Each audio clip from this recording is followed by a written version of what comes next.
Good morning all of you.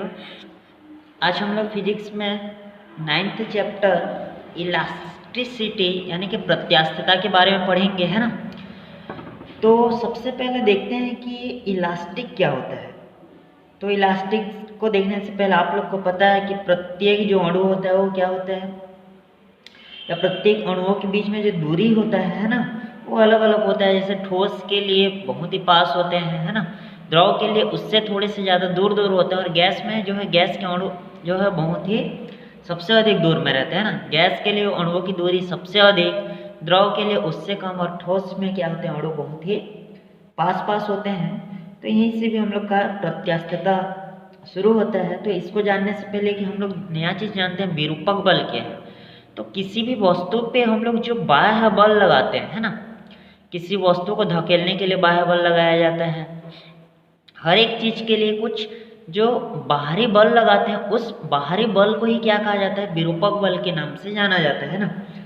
तो जब किसी वस्तु पर बाह्य बल लगाया जाता है तो उसके लंबाई में भी वृद्धि हो सकता है ना, क्षेत्रफल में भी हो सकता है, आयतन में भी हो सकता है, आकृति में भी हो सकता है। तो इस सब को हम लोग क्या बोलते हैं, विरूपक बल बोलते हैं। तो हम लोग प्रत्यास्थता को ऐसे परिभाषित कर सकते हैं कि प्रत्यास्थता जो है किसी भी पदार्थ का वह गुण है जिसके कारण कोई वस्तु विरूपक बल द्वारा, विरूपक यानी कि बाह्य बल द्वारा, वस्तु की लंबाई, आयतन, आकृति में होने वाले परिवर्तन का विरोध करते हैं तथा बल को हटा लेने पर अपनी पूर्वावस्था में आ जाता है। प्रत्यास्थता के आप लोग रबड़ देखे होंगे, है ना। रबड़ को खींचेंगे तो फैल जाता है, जैसे रबड़ को छोड़ेंगे तो अपने पूर्वावस्था में आ जाता है ना। स्प्रिंग भी होता है, दबाने पर क्या होता है, कम होता है, खींचने पर बढ़ जाता है, लेकिन छोड़ देने पर पूर्वावस्था में आ जाता है। तो प्रत्यास्थता किसी पदार्थ का वह गुण है ना, जिसको विरूपक बल लगाने पर उसके लंबाई, आयतन, आकृति में परिवर्तन हो जाता है, और विरूपक बल को हटा देंगे तो वस्तु अपने पूर्वावस्था में आ जाता है। तो वस्तु के इस गुण को क्या कहा जाता है, प्रत्यास्थता कहा जाता है। इसके 3 भाग होते हैं। एक होता है आपका प्रत्यास्थ वस्तुएं, है ना। इसका जो दूसरा भाग होता है वो होता है आपका सुघट्य वस्तुएं, और इसका जो तीसरा भाग है वो क्या होता है, आपका भंगुर वस्तुएं। मतलब 3 प्रकार के होते हैं। प्रत्यास्थ क्या है, उन वस्तु को प्रत्यास्थ वस्तु कहते हैं जिन पर विरूपक बल लगाने पर लंबाई, आकृति, आयतन में परिवर्तन हो जाता है, और विरूपक बल हटाने पर पूर्वावस्था में आ जाता है। क्या कहलाता है, प्रत्यास्थ वस्तु कहलाता है ना। जैसे इसका उदाहरण सोना, चांदी, ये सब आ जाएंगे। बल लगाएंगे तो चेंजेस होगा, और बल हटाने पर अपने पूर्वावस्था में आएगा, तो प्रत्यास्थ वस्तुएं कहलाता है। विरूपक बल लगाएंगे, है ना, तो उसकी लंबाई, आकार, आयतन में परिवर्तन हो जाता है, लेकिन बल हटाने पर अपनी पूर्वावस्था में नहीं लौट पाता, वो कहलाता है सुघट्ट वस्तुएं। खींचने पर खिंचा जाता है ना, उसको दबाने पर दब जाता है, तो ये क्या कहलाता है, सुघट्ट वस्तुएं। और जिसको विरूपक बल लगाएंगे तो वस्तु क्या होता है, उसका विरोध करते हुए क्या हो जाता है, वो टूट जाएगा, है ना। तो ये सब क्या कहलाता है, आपका भंगुर वस्तुएं। बल लगाएंगे विरूपक बल तो टूटेगा ना, तो ये सब क्या कहलाता है, आपका भंगुर वस्तुएं। मिट्टी वगैरह इसमें आएगा। तो यहाँ से प्रत्यास्थ वस्तुएं और सुघट्य वस्तुएं, है ना, प्लास्टिक वस्तुओं को ही क्या कहा जाता है, सुघट्य वस्तुएं कहा जाता है। दोनों में डिफरेंस भी आता है, देखेंगे, है ना। तो विरूपक बल क्या है, किसी वस्तु पर जो बाह्य बल लगाया जाता है, विरूपक बल है। प्रत्यास्थता किसी वस्तु का वह गुण है जिस पर विरूपक बल लगाने पर उसके आकार, आयतन में परिवर्तन हो जाता है, और विरूपक बल हटाने पर पूर्वावस्था में आ जाता है ना। 3 प्रकार के होते हैं, प्रत्यास्थ, सुघट्य और भंगुर।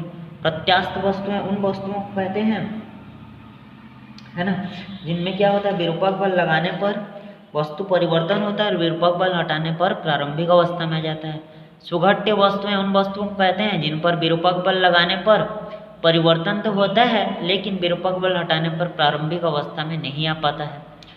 भंगुर वस्तुएं उन वस्तुओं को कहते हैं जिन पर विरूपक बल लगाने पर टूट जाते हैं, है ना। उसके बाद हम लोग देखेंगे विकृति क्या है। विकृति ये होता है कि विरूपक बल के कारण किसी वस्तु के एकांक बीमा मतलब हो सकता है लंबाई भी हो सकता है ना, आयतन भी हो सकता है, या तो आकार भी हो सकता है। तो विरूपक बल के कारण किसी वस्तु के जो एकांक लंबाई, एकांक आयतन या एकांक आकृति में जो परिवर्तन होता है विकृति कहलाता है। ये कोई वस्तु है, इसको थोड़ा सा खींचेंगे तो जो थोड़ा सा चेंजेस हुआ है ये इसका क्या कहलाएगा, विकृति कहलाता है। परिवर्तन ही क्या है, विकृति है। तो हम लोग इसको ऐसे परिभाषित कर सकते हैं, विरूपक बल के कारण किसी वस्तु के विमा में होने वाले परिवर्तन को क्या कहा जाता है, विकृति कहा जाता है। या विरूपक बल के कारण किसी वस्तु के एकांक विमा में होने वाले परिवर्तन को क्या कहा जाता है, विकृति।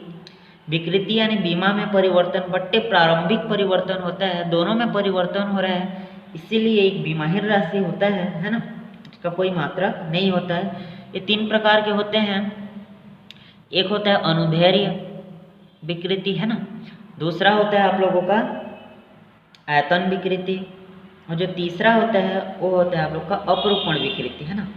अनुदैर्ध्य विकृति क्या है कि किसी वस्तु के लंबाई में परिवर्तन है ना, किसी भी वस्तु के लंबाई में परिवर्तन बट्टे किसी वस्तु के लंबाई में परिवर्तन और प्रारंभिक लंबाई के अनुपात को अनुदैर्ध्य विकृति कहते हैं। लंबाई में जितना परिवर्तन होगा, जैसे कोई वस्तु जो है 2 सेंटीमीटर है, बल लगाएंगे तो क्या होगा, बढ़ेगा, कितना बढ़ा, 1 सेंटीमीटर। तो जितना परिवर्तन हुआ है और जो प्रारंभिक लंबाई था, दोनों को भाग दे देंगे तो जो मिलेगा अनुदैर्ध्य विकृति कहलाता है। जबकि लंबाई की जगह क्या हो जाएगा, आयतन। आयतन में परिवर्तन बट्टे प्रारंभिक आयतन, आयतन में जितना परिवर्तन हो रहा है बट्टे प्रारंभिक आयतन के अनुपात को आयतन विकृति कहते हैं। और आकृति में परिवर्तन और प्रारंभिक आकृति के अनुपात को क्या कहा जाता है, आप लोग का अपरूपण विकृति कहा जाता है। लंबाई में परिवर्तन प्रारंभिक लंबाई अनुदैर्ध्य, आयतन में परिवर्तन प्रारंभिक आयतन कहलाता है। और आपका क्षेत्रफल में जो परिवर्तन होगा प्रारंभिक क्षेत्रफल के अनुपात को अपरूपण विकृति कहा जाता है। इसमें हम लोग आकृति भी लिख सकते हैं। तो विकृति 3 प्रकार के होते हैं, अनुदैर्ध्य होता है, आयतन होता है और अपरूपण होता है ना। उसके बाद हमारा जो आएगा वो है आपका प्रतिबल। जो नेक्स्ट चैप्टर आएगा या जो नेक्स्ट टॉपिक आएगा वो क्या है, आपका प्रतिबल है ना। तो प्रतिबल क्या है, इसको P से डिनोट करते हैं प्राय। तो F/A होता है, कहने का मतलब प्रतिबल क्या होता है कि किसी भी एकांक क्षेत्रफल पर लगने वाले बल को, किसी भी वस्तु, चाहे वस्तु गोलाकार हो चाहे आपका आयत टाइप का हो, उसके थोड़े से भाग में यानी कि एकांक क्षेत्रफल पर जितना बल लगता है उस बल को क्या कहा जाता है, प्रतिबल। या किसी वस्तु के बल और क्षेत्रफल के अनुपात को भी हम लोग क्या बोल सकते हैं, प्रतिबल कहते हैं।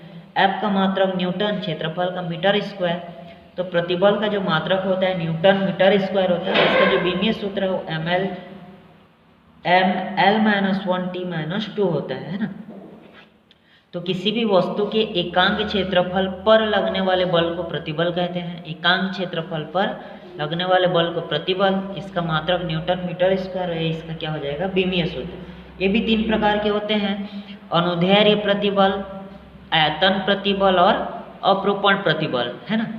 सेम है, इसमें हम लोग क्या बोलेंगे, अनुदैर्ध्य प्रतिबल में जब किसी वस्तु पर विरूपक बल उसकी लंबाई के अनुदिश लगाया जाता है तो केवल लंबाई में परिवर्तन होगा, तो इसको क्या कहा जाता है आप लोग का, अपरूपण प्रतिबल। या तो बोल सकते हैं हम लोग किसी वस्तु के है ना एकांक लंबाई पर लगने वाले बल को भी हम लोग क्या बोल सकते हैं, अनुदैर्ध्य प्रतिबल। किसी वस्तु के एकांक आयतन पर लगने वाला बल क्या कहलाएगा आप लोग का, अपरूपण आयतन प्रतिबल। और किसी वस्तु के एकांक क्षेत्रफल पर लगने वाला बल क्या कहलाएगा, आपका अपरूपण प्रतिबल कहलाता है। ये भी तीनों का परिभाषा है ना। यहाँ से एक बना है आपका हुक का नियम। हुक का नियम क्या है कि हुक का नियम के अनुसार आपको बताया था, पहले भी इसका प्रयोग हुआ था कि प्रतिबल है ना, प्रतिबल और विकृति जो है एक दूसरे के अनुक्रमानुपाती होते हैं। मतलब कि प्रतिबल को हम लोग P से डिनोट करते हैं आगे है ना। तो हुक के नियमानुसार प्रतिबल और विकृति क्या होते हैं, एक दूसरे के समानुपाती होते हैं। तो आज हम लोग बस इतना ही देखेंगे क्योंकि ये छोटा सा चैप्टर है, आपका कल खत्म हुआ है ना। तो इसको देखने से पहले कुछ रिवीजन हम लोग करते हैं। तो यहाँ से हम लोग सबसे पहले देखे थे प्रत्यास्थता क्या है ना, 3 प्रकार के देखेंगे। वहाँ से विकृति भी 3 प्रकार के और प्रतिबल भी 3 प्रकार के होते हैं है ना। अनुदैर्ध्य विकृति, अनुदैर्ध्य प्रतिबल, आयतन विकृति, आयतन प्रतिबल, अपरूपण विकृति और अपरूपण प्रतिबल। लंबाई में जितना परिवर्तन, प्रारंभिक लंबाई क्या कहलाएगा, अनुदैर्ध्य विकृति, है ना। आयतन में जितना हो रहा है वो क्या कहलाएगा, आयतन विकृति, है ना। क्षेत्रफल में जितना होगा वो क्या होगा, आपका अपरूपण विकृति। तो ये विकृति होगा, एक विमाहीन राशि है ना। फिर प्रतिबल का परिभाषा, और प्रतिबल भी 3 प्रकार के होते हैं। तो इतने का परिभाषा और इसका नोट्स आप लोग को लिख लेना है ना, और उसको भेजना है। कल हम लोग देखेंगे प्रत्यास्थता गुणांक क्या है, यह कितने प्रकार के होते हैं, है ना। उसका फिर हम लोग क्या करेंगे, डिटेल, फिर हम लोग का पार्ट खत्म होगा। ये छोटा सा टॉपिक है।